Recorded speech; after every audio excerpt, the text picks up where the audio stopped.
All right, good morning. On behalf of Superintendent Hoffmeister and the Oklahoma Department of Education, welcome to the FY21 SF Foster Care Overview. My name is Naomi Ward, and I am the state point of contact for foster care. I work in the Office of Federal Programs. Here we have our agenda for today and the topics that we'll be discussing.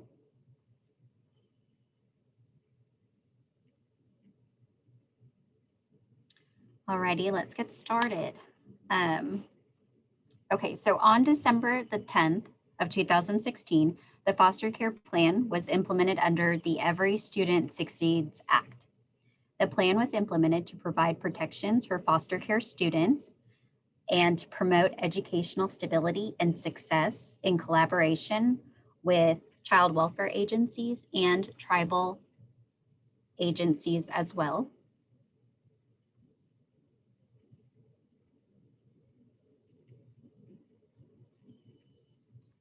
The plan protects foster care students by eliminating barriers for enrollment, attendance, and school success.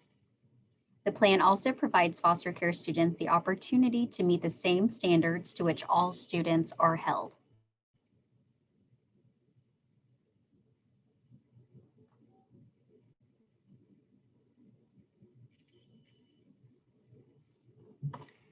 When in the best interest, the foster care student will remain in the school of origin.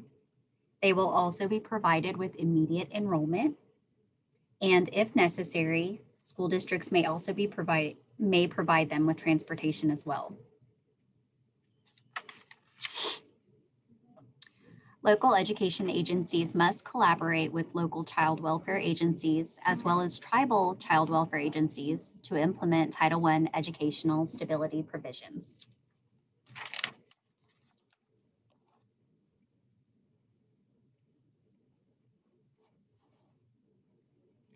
The LEA's foster care plan should include the LEA's point of contact and their responsibilities, the decision-making process for best determination, the types of documentation or records that are needed, collaborative structure, such as regularly scheduled meetings in which relevant individuals can participate in a particular process.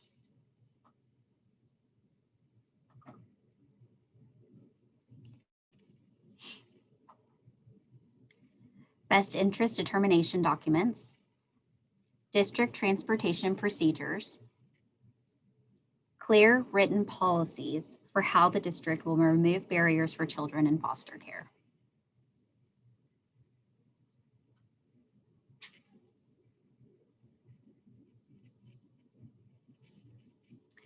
So there is a foster care contact at the state level, as well as foster care contacts at the district levels.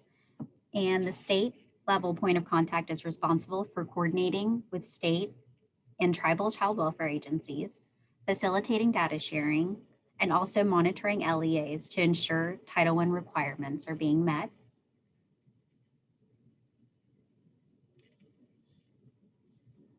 We're also responsible for providing professional development as needed, and also collaborating with state and tribal agencies to provide guidance to the LEAs.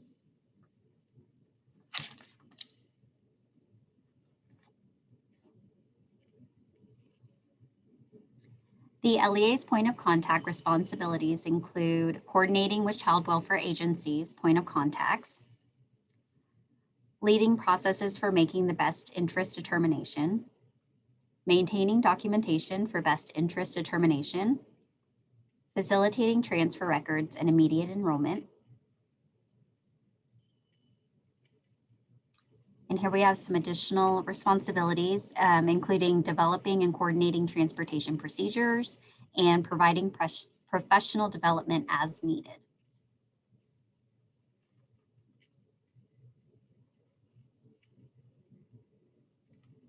Okay, now we're going to move on to educational stability. So the Child Welfare Agency should notify the LEA's point of contact regarding the students that are in foster care, as well as child placement away from parents or guardians. Children should be enrolled or remain in the school of origin unless it has been determined not in the best interest of the child.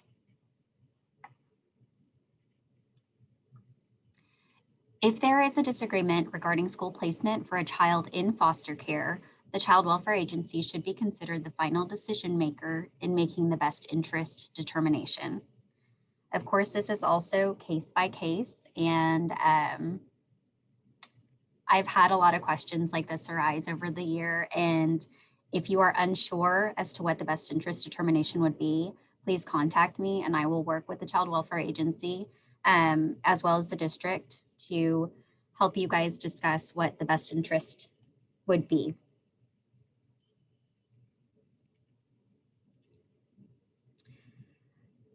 So the LEA should be collaborating with the child welfare agencies when developing transportation procedures for the foster care children.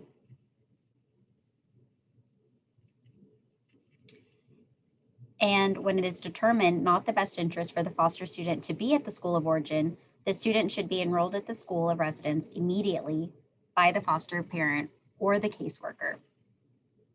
LEAs may not delay enrollment due to missing documents that would normally be required for enrollment.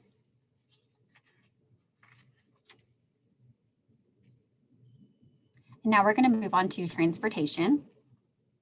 So here are some examples of transportation associated costs that you may come across. A foster parent, relative, adult providing transportation may need reimbursement for the mileage. An agency provides the youth or caretaker with bus passes or other public transportation vouchers.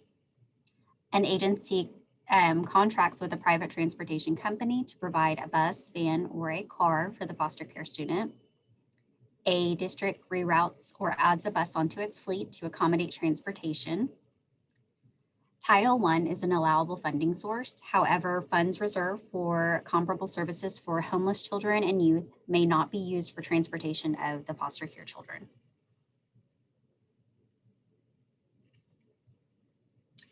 LEA should ensure that foster care students are being provided transportation that is cost-effective.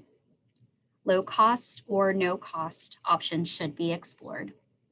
So adding to a bus stop, a pre-existing bus stop, public transportation, foster parents, or another relative transporting the foster care student, and also seeing if there are other programs that the child is eligible for as well for transportation.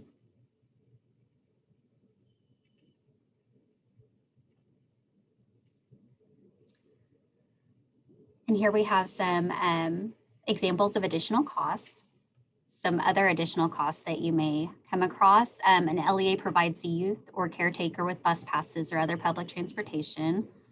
I'm sorry, this seems to be an additional slide that was added in. Okay, so moving on. OSDE highly recommends that Title I set-asides for foster care uses, and if not utilized, these funds can actually be reassigned to use in other areas of Title I. So you can reserve Title I funds for transportation purposes for a foster care coordinator. And if you do, the foster care coordinator function code would be 2340, and it is a standalone position. And the foster care coordinator will work with the school administration support services. And so now we are going to move on to some resources that we have available on our website. You'll be able to find our foster care plan, any webinars, and any updates.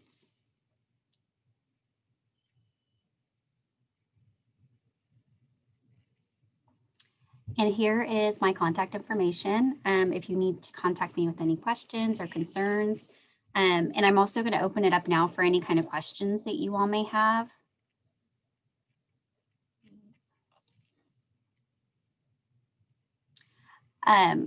Yes, there will be a link available. It will be available on our website. We should have it posted, I think, by the end of this week.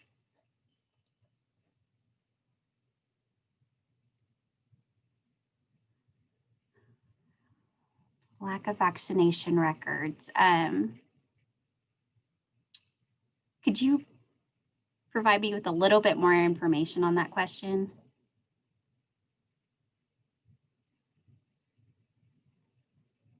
Are the foster students unable to provide vaccination record? Oh, okay. Here we go.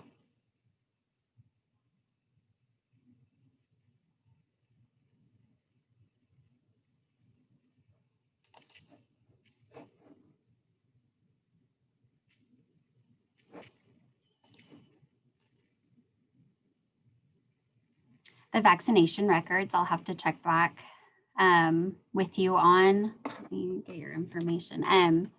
I am not sure about that question. I do know that you still provide enrollment regardless of whether they have all their documents or not, and then we can attempt to collect all that documentation at a later time.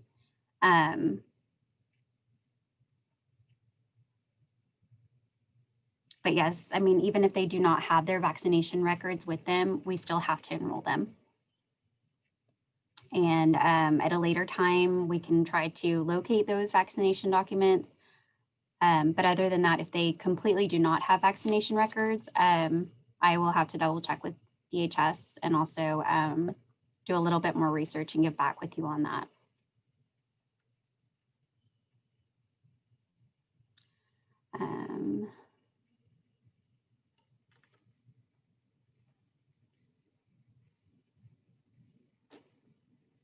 Okay, I received another, that's a statement about the child welfare point of contact not providing information for foster care students enrollment. If there are issues with the child welfare point of contact, please contact me and I will reach out to them and try to get all that information for you.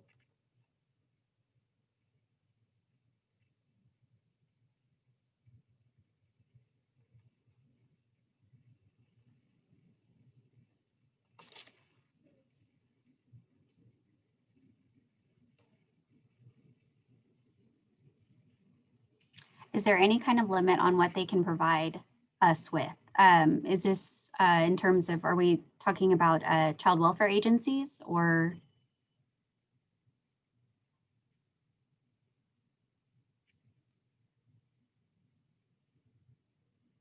Would you elaborate on your question just a little bit?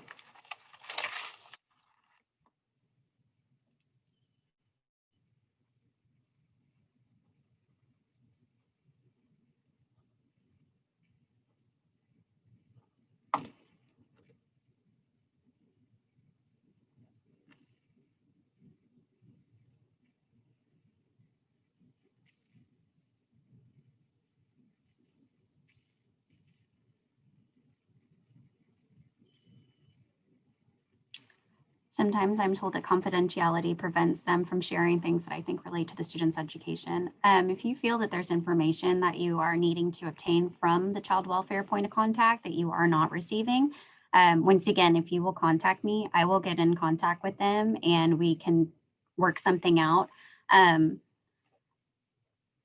If there are questions, I've noticed that for the most part, contacting me is probably the best thing to do. Every child that I have come across that we've had any kind of foster care question with, it has been case by case. And so it's always best to contact me and then we can kind of work through that together. Let's see, child welfare is never available to enroll a child. It is always a foster parent. What do we do about this?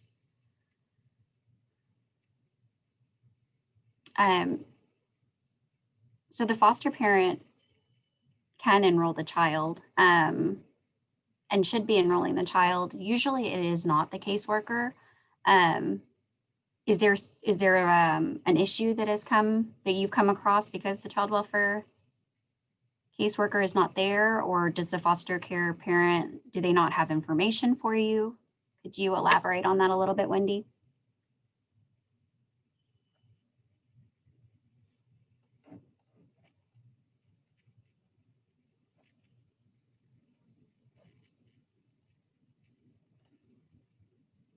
Okay, they don't have the information. So whenever the foster care child does enroll, if you will provide me with the caseworker's information and also the child, then I will contact that caseworker or the caseworker supervisor, and I'll get the information that you're needing for you.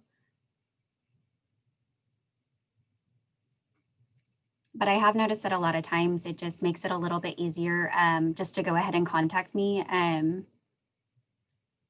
And it also goes a lot quicker if you aren't able to obtain the information from the foster parent or from the caseworker.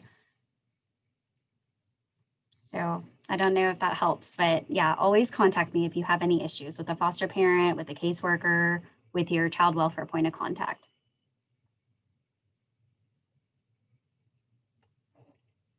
Do you guys have any other questions?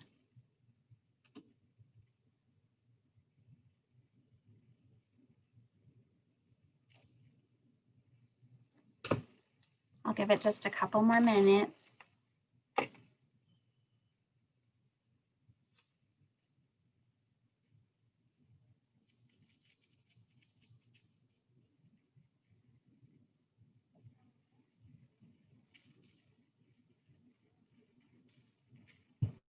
Alrighty, well, thank you so much for taking the time to join me today, and I hope you guys have a wonderful rest of your week. Thank you.